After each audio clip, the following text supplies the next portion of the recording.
Colectivo Cafeína y Ecuador Inmediato Radio presentan Efecto Cafeína. Este es el foro político-cultural que trae el pensamiento crítico en Ecuador, con debates, análisis, discusiones y expresiones con el más amplio criterio. Vea usted lo que produce el efecto cafeína. Bienvenidos. El café polémico. Y claro, estamos contagiados además de una cantidad de sentimientos. A nivel nacional, la gente está cansada de campañas sucias, está cansada de epítetos, de odio. Y claro, esto es la mejor oportunidad para que muchos eviten hablar de los temas que deberían hablarse y que a la final serán la única posibilidad de tomar una buena decisión. Cuéntanos un poco, Andrés, ¿cuál es tu balance de esa percepción quizá generalizada de la gente y que es el mayor enemigo hoy por hoy de Lasso, de Guillermo Lasso, y es el recordar el pasado del periodo bancario, de lo que significó ese sistema neoliberal y todo el acomodo de condiciones, de leyes, de posición desde el poder ejecutivo, legislativo y otros alrededor de un modelo? Sí, allí...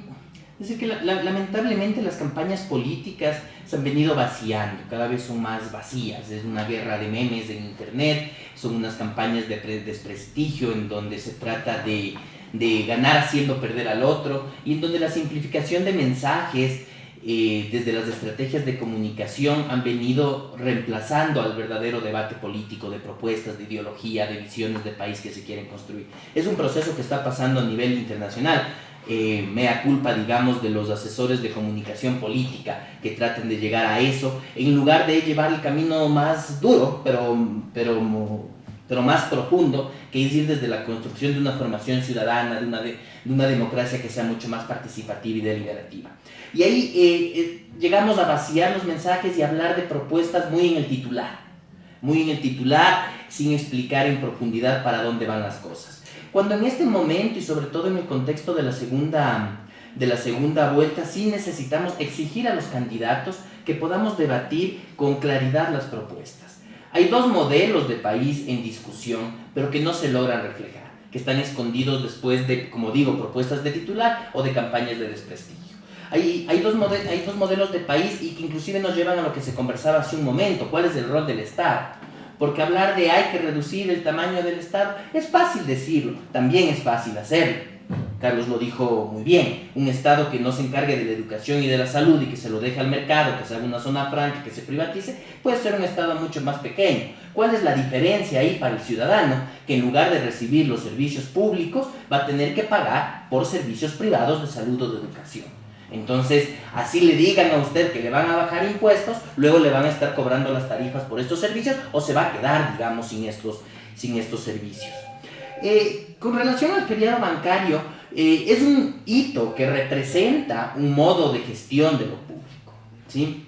Y detrás de eso podemos hacer cuentas a la teoría que desarrolla Daron Acemoglu, economista en Estados Unidos, un economista turco que trabaja en el MIT en Estados Unidos, que plantea la relación de las instituciones para el desarrollo y cómo las instituciones políticas se vinculan con las instituciones económicas para generar o círculos virtuosos de desarrollo o círculos viciosos de subdesarrollo y de estancamiento.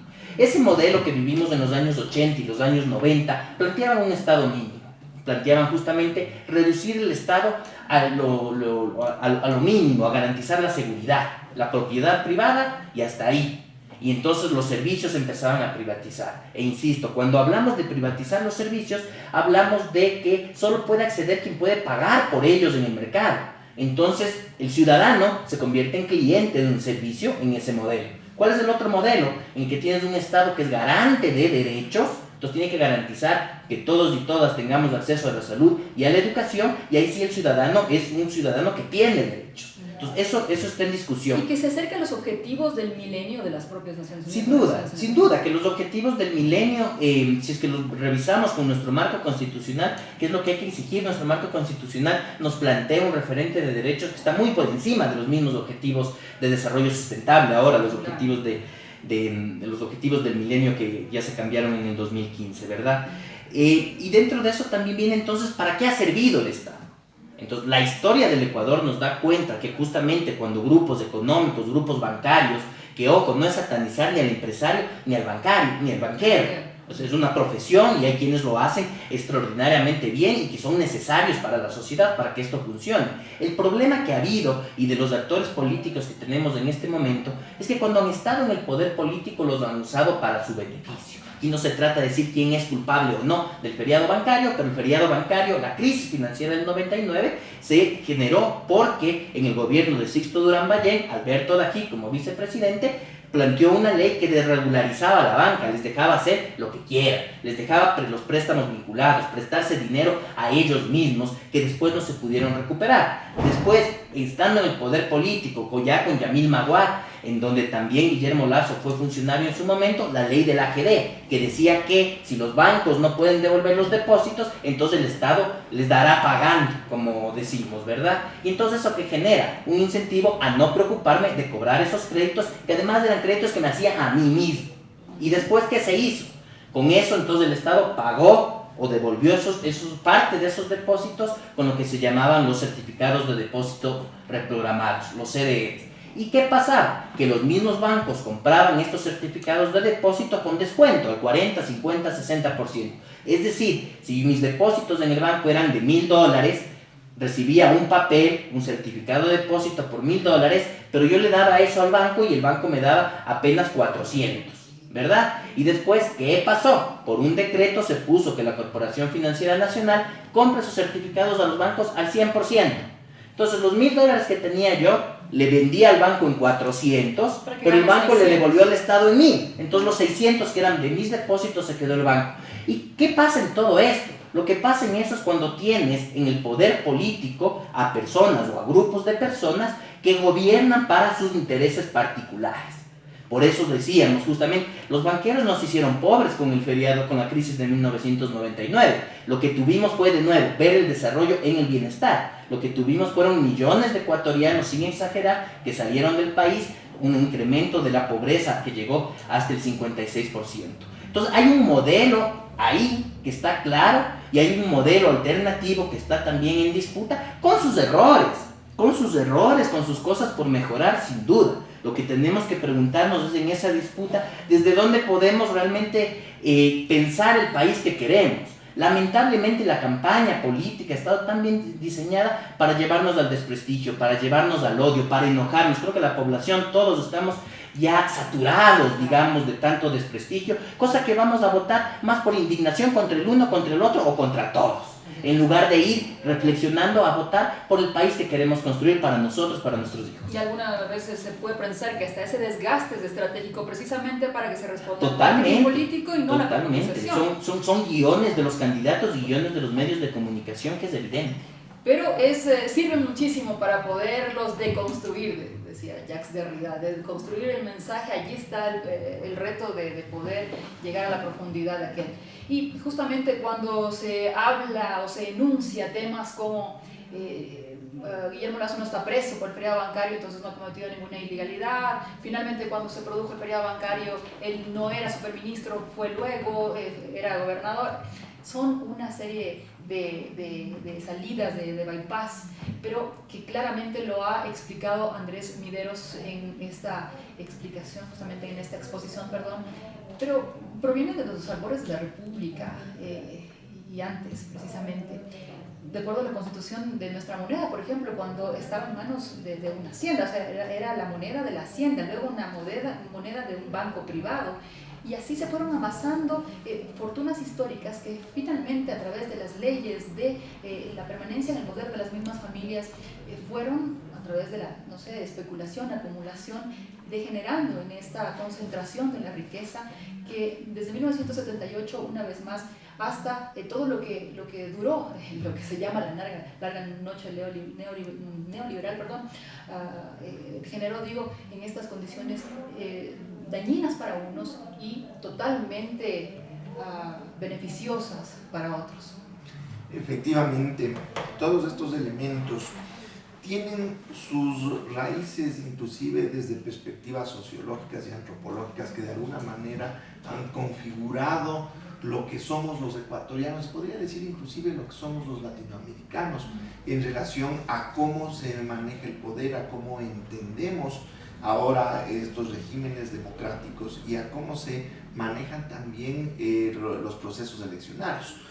Los estrategas políticos lo que apuntan es a que los electores votemos con el corazón y no con la razón, precisamente encajando en esta lógica dentro de esos procesos de dominación históricos que se han dado desde los albores de la República e inclusive que pueden rastrearse antes a la época colonial. Pero vamos a ver ciertos elementos que están precisamente detrás o que no se entienden muchas veces, o lo que está en juego, por ejemplo, en estas elecciones. Evidentemente son dos modelos totalmente diferentes. Y volviendo a la conversación respecto del Estado, si bien ese modelo privatizador que pretende reducirle al Estado a su mínima expresión, como lo hizo en el pasado, también maneja un Estado reducido a la mínima expresión en términos de los servicios que da a la colectividad, pero en cambio se vuelve un Estado funcional a sus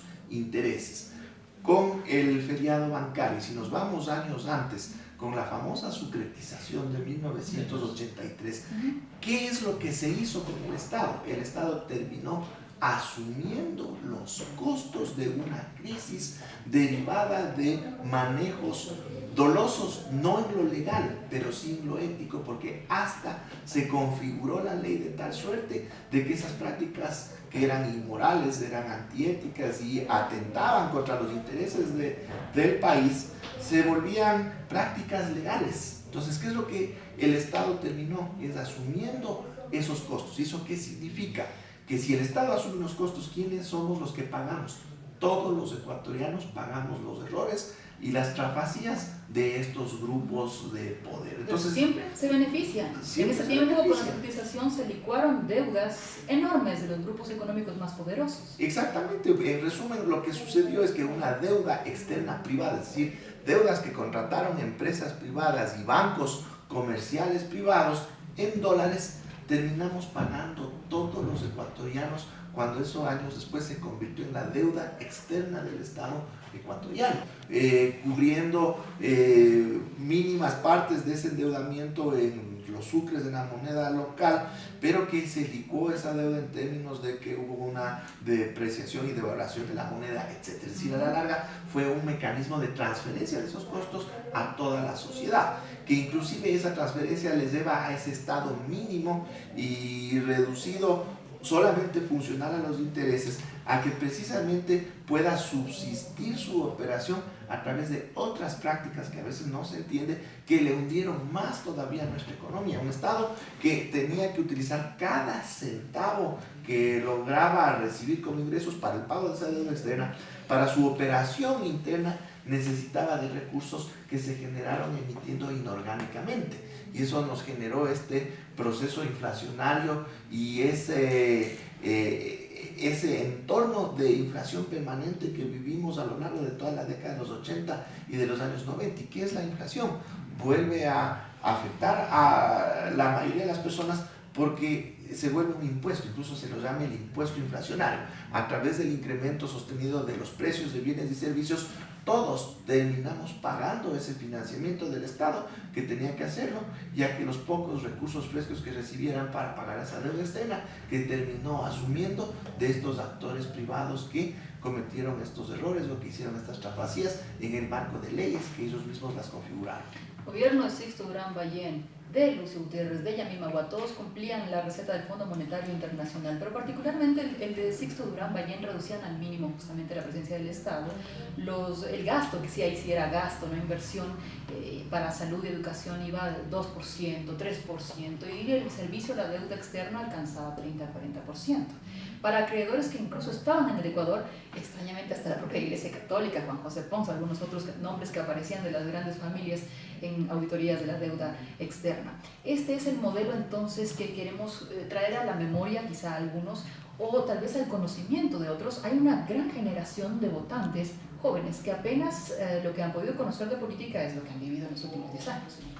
Precisamente ese quizás es uno de los elementos que está presente ahora en estas elecciones que quizás no existió en otras épocas. Porque ¿qué es lo que ha sucedido?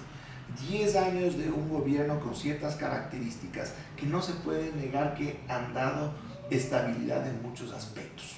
Quienes tenemos un poquito más de 30 años de edad, podemos acordarnos que en otras épocas cada cierto tiempo había los paros de los maestros. ¿Por qué? Porque a los maestros no se les pagaba, y eso que eran unos sueldos mucho más bajos que los actuales, no se les pagaba 3, 4 meses. Después venían los famosos paquetazos, subían los precios de los combustibles y de las tarifas de los servicios básicos, subía el precio de los pasajes, por lo tanto de transporte público, y enseguida teníamos otra vez a los estudiantes de los colegios fiscales haciendo las manifestaciones porque sentían en sus familias esos impactos directamente en el bolsillo. Yo me acuerdo que a muchos nos tocaba hacer larguísimas filas en las gasolineras porque, como ya se anunciaba, el incremento de los precios de los combustibles, había especulación.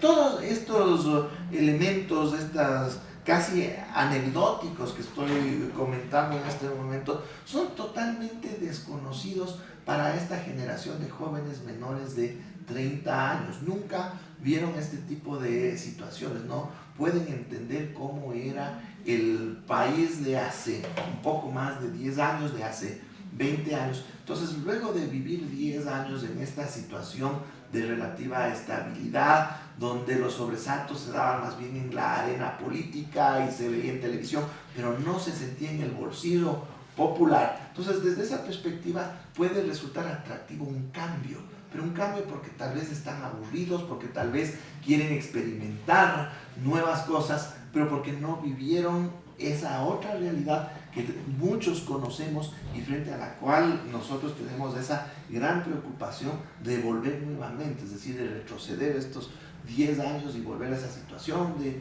fines del siglo XX, de volver a una situación en la que no podemos confiar en mantener nuestros ahorros en una entidad financiera, etcétera, etcétera, o de no poder ir en un vehículo por la calle porque puede sufrir un piedrazo por parte de manifestantes, etcétera. Eso no conocen estas generaciones nuevas. Son elementos que están tan frescos en la conciencia colectiva, en los libros registrados, en todos los documentos que pueden dar fe de lo que estamos comentando el día de hoy. Pero, sin embargo, sí, lo ha dicho bien Andrés Mideros, los medios de comunicación a veces pueden ser muy perversos para reducir al mínimo un concepto y en ese constreñimiento de las nociones anular probablemente la profundidad de los temas. Estaba pensando en una crítica que desarrollaba antes de este programa a las portadas de una conocida revista en el país. Una de ellas decía 10 años de Correa. Nunca profundizó a todo esto que estamos hablando, por ejemplo, en los cambios que se han dado a nivel económico. Otra decía, necesitamos un cambio o más de lo mismo, con una connotación de lo mismo como algo estático, algo que no puede procurar mejores días para los ecuatorianos. Y ahora el último titular es, o la última portada es a regañadientes, con uñas y dientes, segunda vuelta, como que hubiese sido algo totalmente forjado por pues, las marchas que se dieron o las concentraciones afuera del CNE. Pero yendo más allá de eso, entonces, ¿cambio para qué? Tanto que se ha hablado de cambio, y es una matriz discursiva que países o campañas como las de Mauricio Macri la empeñaron mucho, ¿verdad? Y acá se habla, los socialcristianos hablaron del cambio positivo, el propio Lenín Moreno habló del cambio verdadero. Y Guillermo Lasso, el cambio ya viene, ¿no? Y esto de incluso un ademán permanente en los eslogans de campaña o en los spots, de que viene ya el cambio. ¿Cambio hacia qué? ¿Cambio para quiénes? Claro, y eso siempre falta en este proceso de sobresimplificación de los mensajes. O sea, hace 2 años estuvimos también aquí en una campaña en donde la propuesta ganadora en Quito planteaba si podemos vivir mejor. Claro que podemos vivir mejor, pero ¿quién? ¿Cómo? ¿A dónde? ¿Cuándo? Eso nunca se explicó. La campaña del cambio también fue la que le llevó a Macri a la presidencia en la Argentina, y ahora vemos hacia dónde fue, digamos, ese supuesto cambio en la Argentina, a nuevos paquetazos, a paros de maestros, a empobrecimiento de la población. Entonces se va viendo eso, y lamentablemente los actores políticos, incluyendo la mayor parte de medios de comunicación, nos llevan a un relato, nos llevan a un discurso que está ahí y que de hecho está en la confrontación y está en generar un ánimo, como decía, más para una campaña de desprestigio que de propuesta. Y entonces poca atención le ponemos directamente a lo que nos están proponiendo. Y ahí viene la discusión, o sea, esta discusión de que si Guillermo Lasso tiene o no tiene responsabilidad directa en el feriado bancario es irrelevante, porque no es si es que él tuvo, si es que él tiene una responsabilidad directa o si fue legal o no, fue legal. O sea, la securitización de la deuda fue legal, el salvataje bancario fue legal, así como la esclavitud era legal, como el guasipungo, como el concertaje, eran legales. Porque lo que está detrás de eso es quién está en el poder político y permite que esas cosas sean legales y utiliza el poder político para beneficiar a determinadas personas o determinados grupos. Es irrelevante si es que Guillermo Lasso tiene responsabilidad directa o no. Lo relevante es a qué modelo político, qué modelo de Estado, qué modelo de economía está representando y nos está proponiendo. Y nos habla de cambio, evidentemente nos habla de un cambio en relación a lo que ha sido el proceso de los últimos 10 años. Un proceso un proceso, tal vez así sí de cambio, un proceso de transformación, digamos, para no sobreutilizar la palabra cambio, un proceso de transformación que está en marcha, que no está terminado, porque nadie está diciendo que vivimos en el Ecuador que todos quisiéramos. Lo que hay que reconocer es unos logros, hay que reconocer unas limitaciones propias de la transformación económica, por ejemplo. Decíamos, y es cierto, se han generado capacidades, más talento humano, una población, la de ahora, mucho más educada que la que había hace 10 años. Un joven ahora tiene muchas más oportunidades de la que tenía hace 10 años, a pesar de que hay críticas y temas a solucionar, pero es una juventud con más oportunidades. Es una economía que tiene asegurada la luz para producir, el agua también, que tiene asegurado el transporte adecuado, es una sociedad con mayor seguridad. Entonces sí hay que poder diferenciar eso, es un proceso que está y que ahora esas capacidades generales hay que aprovecharlas. Si Cynthia Viteri en la primera vuelta proponía poner en cero la tarifa de la luz, que es demagogia, pero si lo proponía es porque ahora podemos. Porque cuando yo estaba todavía en la universidad, en el colegio, en la escuela, tenía que hacer deberes a la luz de la vela. A la luz de la vela. Ahora esa realidad ya no hay. Y hay que entenderlo. Entonces, evidentemente, como ya se decía, desde la simplificación de la comunicación política, Guillermo Lasso nos habla de un cambio, pero no nos dice cuál es ese cambio, hacia dónde va. Nos dice a salir de esto y entra en el desprestigio. Exagerado en muchas cosas, habrán otras críticas que seguramente se deben recibir y se deben cambiar. Y Lenín Moreno ha planteado, digamos, también algunas. No es que Lenín Moreno ha dicho todo está bien, también ha dicho hay cosas que revisar, hay un diálogo que establecer, etc. Pero independientemente de las preferencias que cada uno podamos tener, la invitación aquí sí, difícil a pasar de ese voto que es mucho más pasional a un voto reflexivo en esta segunda vuelta, en donde sí podamos ver qué modelo de país y de Estado nos están proponiendo, porque no es lo mismo, no es lo mismo la propuesta, y en el siguiente espacio, entiendo, vamos a hablar un poco más de eso, las propuestas que nos está proponiendo Guillermo Lasso, que es la receta que se utilizaba en los años 80 y 90, frente a la propuesta, digamos, de lo que se ha venido construyendo en los últimos años y hacia dónde va eso.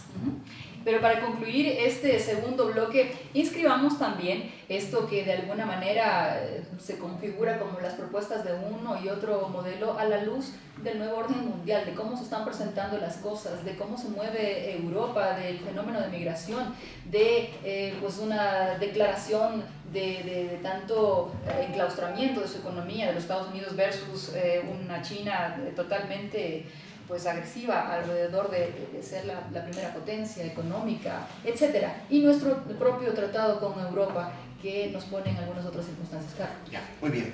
Si se quiere inscribir la propuesta, en este caso del candidato Lasso, dentro de una perspectiva de pensamiento económico, para poder atender esta inquietud, estaría en la lógica neoliberal y neoclásica, mientras que la propuesta del candidato Moreno, desde una perspectiva más social, estaría en el espacio de una visión económica heterodoxa. Entonces ahí tenemos que ver que el famoso paradigma de libre comercio, ¿ya? Hacia allá está apuntando la candidatura del señor Lasso cuando nos habla o nos ofrece tratados de libre comercio con China, con India, etcétera, con varios países. Pero ¿qué es lo que sucede con este paradigma que incluso fue impulsado desde los organismos internacionales y desde la política exterior de los propios Estados Unidos? Llega el presidente Trump y lo primero que hace es salirse de este proceso de negociación que se estaba avanzando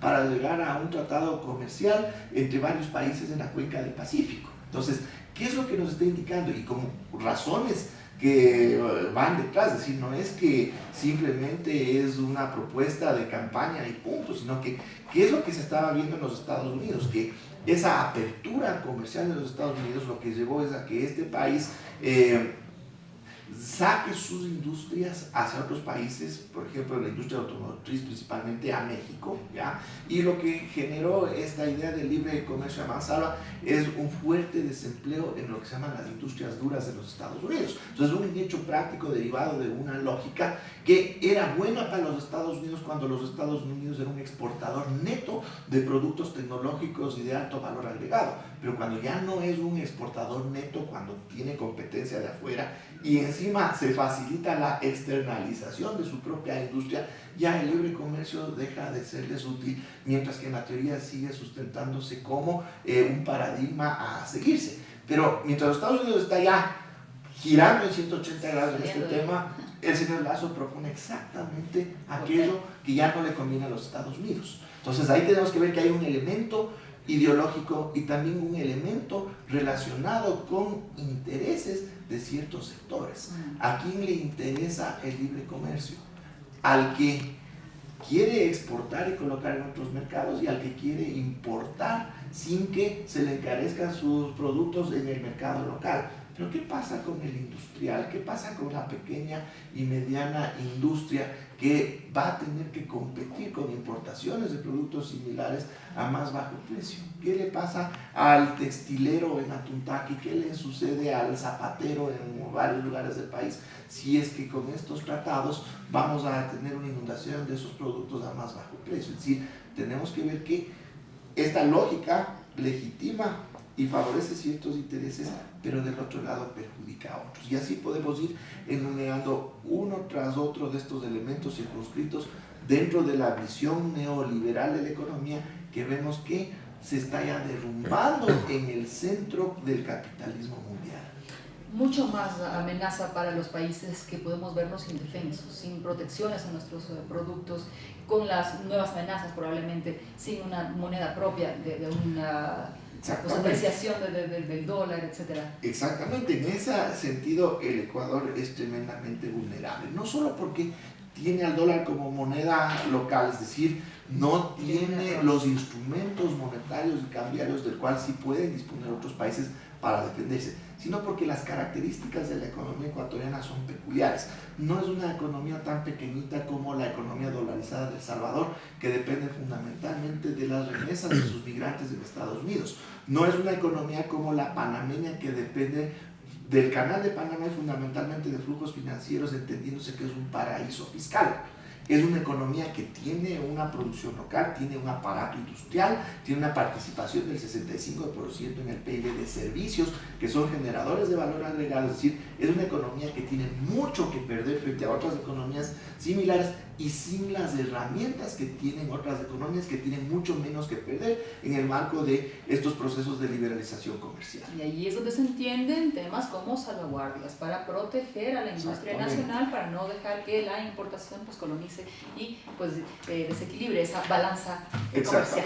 Volvemos enseguida con más para el último segmento, en donde, como bien lo ha dicho Andrés, vamos a analizar un poco más las propuestas, su factibilidad, y como hemos un poco generado en este espacio, ir más allá de la hipersimplificación de los mensajes del marketing político. Quiero reivindicar la comunicación política porque precisamente va hacia la profundidad en el mensaje, y el marketing muchas veces convierte al candidato en producto, como vender un jabón y solamente sus propiedades.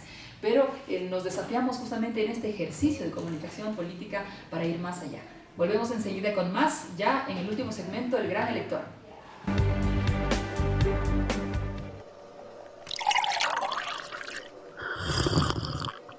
Ya volvemos con Efecto Cafeína.